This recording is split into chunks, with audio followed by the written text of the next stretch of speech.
La requête Jordan a été rejetée ce matin au palais de justice de Sept-Îles par la juge Vicky Lapierre et le procès d'ArcelorMittal pour négligence criminelle va se poursuivre. En avril dernier, les avocats de la défense ont déposé une requête en vertu de l'arrêt Jordan, selon laquelle un procès doit se dérouler dans le délai de 18 mois maximum. Selon les avocats de la défense, 20 mois s'est écoulé depuis le début du procès. Le juge a statué ce matin que les délais étaient justifiés en raison principalement de la complexité du dossier. Vicky Lapierre a aussi reconnu que les avocats de la Couronne avaient tout fait pour que le processus judiciaire aille le plus rapidement possible. ArcelorMittal est accusé de négligence criminelle. C'est en lien avec cet accident de travail qui a eu lieu en 2019. C'est à la mine du Mont-Wright, tout près de Fermont. Le procès se poursuit donc encore pour 6 semaines.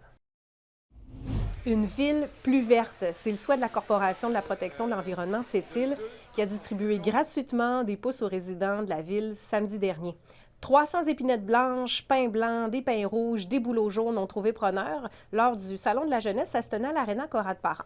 Ça va servir à verdir les terrains résidentiels d'ici les 30 prochaines années, certains.